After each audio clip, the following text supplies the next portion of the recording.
Hey mga katropa, for today's video, kabatin, may napapansin ako na ka-vlogger natin parang wala ka nang magawang content.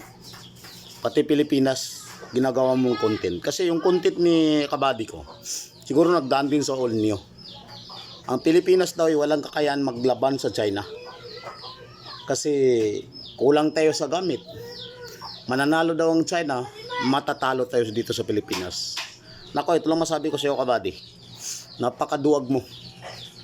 Kaya kaming mga kapatid mo na mga Muslim, huwag nyo kaming titirahin sa palalayasin kami dito sa Pilipinas.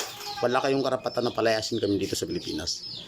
Kasi kayo nga ikaw nga hindi ka lumalaban nag-declare ka na hindi natin makakaya. Wala ka bang tiwala sa kababayan natin sa Pinas? Wala ka bang tiwala sa sandataan, ukbong sandataan ng Pilipinas? Wala kang tiwala, no?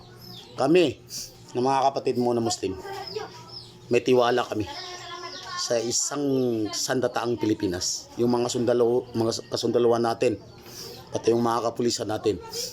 Kami na mga kapatid mo na Muslim, may tiwala kami.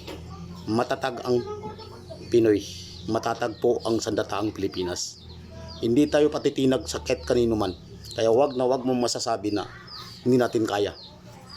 Kung naduduwag ka, mahari, hindi kami na mga Muslim ang lalayas dito sa Pilipinas. Maring ikaw, pwede kang lumayas dito sa Pilipinas. Kasi duwag ka Nagdi-declare ka na hindi natin makaya ang kahit sino man. Ito lang masabi ko sa iyo kabady. Kaya ang Iran, wag nating atakin ang Iran. Kasi wala silang pinapatay dito sa atin na Pilipino. Yung mga Amerikano nga yung pagsaga ng pagsakop nila sa atin, almost 1 million na Pilipino na matay sa mga kamay nila. So, huwag kayong masyadong maniniwala sa Amerika. So, ito kabady, ang Pilipinas, pwede natin ito pagtulungan. Kahit sino man sa atin, huwag natin isukong Pilipinas. Huwag niyo sirain ng Pilipinas. Huwag niyo sabihin na maduduwag kayo dito. Hindi tayo duwag. Kaya magsama-sama tayo kung ibang lahi ang papasok dito sa Pinas para agawin ng bangsa natin, di ba? Huwag kayong mag-declare na hindi tayo makakaya. Wala ba kayong tiwala? Malakas ang Pilipinas. Kami ng mga Muslim, may tiwala kami sa Pilipinas. Pero kayo, ikaw, kung wala kang tiwala sa Pilipinas, pwede ka magsibalutan. Pwede ka maglayas dito kung wala kang tiwala. Huwag mong masyadong ibaba ang Pinas. Huwag mong masyadong ibaba yung mga kasundaluhan natin kasi wala kang alam. Yung mga kasundaluhan natin, tingnan mo nangyayari sa kanila.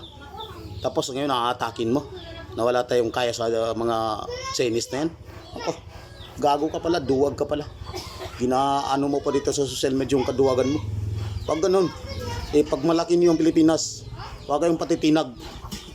Bakit ikaw, laman ng isip mo dito sa atin sa Pilipinas, marami kang sinasabi. Duwag ka pala, walang iya ka.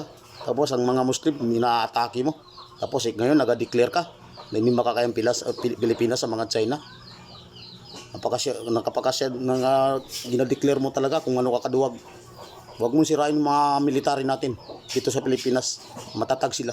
Hindi kagaya mo na duwag. Okay, kabady, thank you. Yung kabady natin, pigilan namin yung mga pananalita mo kabady. Hindi yan maganda. Taho ka ng Pinas.